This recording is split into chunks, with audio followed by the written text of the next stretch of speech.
ಶಿವಕುಮಾರ್ ನೇರವಾಗಿ ಮಾಜಿ ಪ್ರಧಾನಿ ದೇವೇಗೌಡರ ನಿವಾಸದ ಕಡೆಗೆ ಹೋಗ್ತಾ ಇರುವಂತಹ ದೃಶ್ಯಗಳನ್ನ ಗಮನಿಸ್ತಾ ಇದ್ದೀರಿ.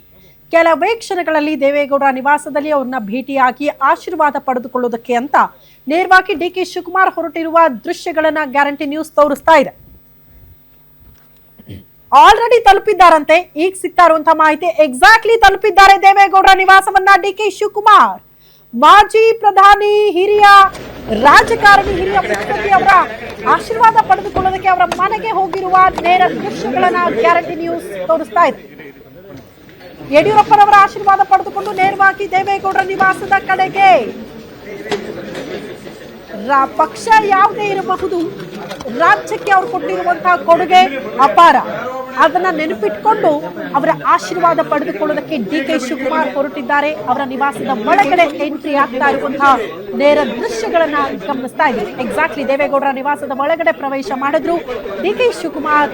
ಸ್ವಲ್ಪ ಹೊತ್ತು ಅವ್ರ ಜೊತೆಗಿದ್ದು ಮಾತನಾಡಿ ಶುಭಾಶಯ ಹೇಳಿಸ್ಕೊಂಡು ತದನಂತರದಲ್ಲಿ ಅವರ ಆಶೀರ್ವಾದ ಪಡ್ಕೊಂಡು ಡಿಕೆ ಶಿವಕುಮಾರ್ ಅಲ್ಲಿಂದ ಬರಲಿದ್ದಾರೆ.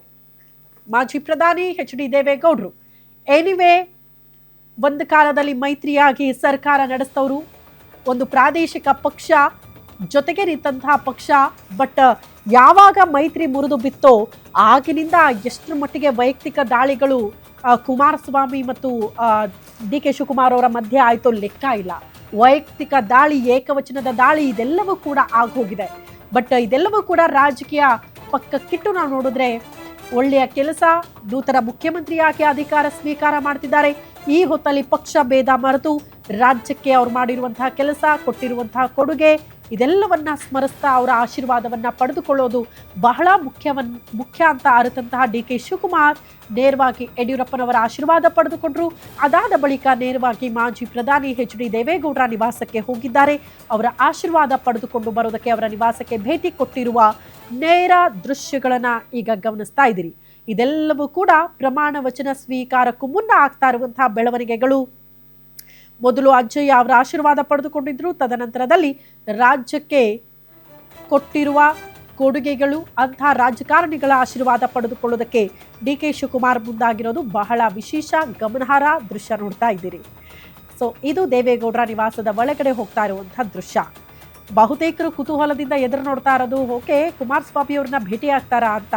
ಎನಿವೇ ಭೇಟಿ ಆಗ್ತಾರೆ ಅಂತ ಹೇಳಲಾಗ್ತಾ ಇದೆ. ನಾಳೆ ಅಥವಾ ನಾಡಿದ್ರಲ್ಲಿ ಅವ್ರನ್ನ ಕೂಡ ಭೇಟಿಯಾಗಿ ಮಾತನಾಡ್ತಾರೆ ಅಂತ ಹೇಳಲಾಗ್ತಾ ಇದೆ. ಯಾಕಿಷ್ಟು ಕುತೂಹಲ ಅಂತ ಅಂದರೆ, ಮೈತ್ರಿಯಾಗಿ ಸರ್ಕಾರ ರಚನೆ ಮಾಡಿ ಮೈತ್ರಿ ಮುರಿದ ಮೇಲೆ ಇಬ್ಬರೂ ಕೂಡ ಮಾಡಿಕೊಂಡ ವಾಗ್ದಾಳಿಗಳಿದೆಯಲ್ಲ, ಏಕವಚನದ ದಾಳಿಗಳು, ವೈಯಕ್ತಿಕ ದಾಳಿಗಳು, ಮೋಸ್ಟ್ಲಿ ಅದಕ್ಕೆ ಕುತೂಹಲ ಇರುತ್ತೆ. ಈಗ ಭೇಟಿ ಆಗ್ತಾರ, ಅವರನ್ನ ಎಲ್ಲ ಮರೆತು ಬಿಟ್ಟು ಭೇಟಿ ಆಗ್ತಾರ, ಮುಖಾಮುಖಿ ಆಗ್ತಾರ ಇಬ್ಬರು ನಾಯಕರು ಅಂತ.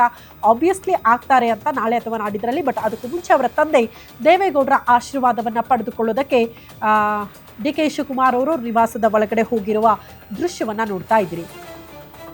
ಒಂದ್ ಕಡೆ ಡಿ ಕೆ ಶಿವಕುಮಾರ್ ಅವರಿಗೆ ಸಂಬಂಧಪಟ್ಟಂತಹ ಬೆಳವಣಿಗೆಗಳು ಆಗ್ತಾ ಇದೆ. ಅವರೆಲ್ಲರೂ ಕೂಡ ಭೇಟಿ ಕೊಟ್ಟು ಆಶೀರ್ವಾದ ಪಡೆದುಕೊಳ್ತಾ ಇರುವಂತಹ ದೃಶ್ಯ ಒಂದ್ ಕಡೆ ಆದರೆ, ಮತ್ತೊಂದು ಕಡೆ ಅವರ ಸಂಪುಟ ಸೇರಿಕೊಳ್ಳುವ ಕೆಲ ಶಾಸಕರಲ್ಲಿ ಈ ಕ್ಷಣಕ್ಕೂ ಕೂಡ ಆತಂಕ ಇತ್ತು. ಬಟ್ ಎನಿವೇ ಅಧಿಕೃತವಾಗಿ ಒಂದು ಲಿಸ್ಟ್ ಔಟ್ ಆಗಿರೋದನ್ನ ಗಮನಿಸ್ತಾ ಇದ್ವಿ. 13 ಜನ ಕೂಡ ಇವತ್ತು ಇವರ ಜೊತೆಯಲ್ಲಿ ಪ್ರಮಾಣ ವಚನ ಸ್ವೀಕಾರ ಮಾಡೋದಕ್ಕೆ ಸಿದ್ಧರಾಗಿದ್ದಾರೆ ಅನ್ನೋದನ್ನ ಗಮನಿಸಬೇಕು.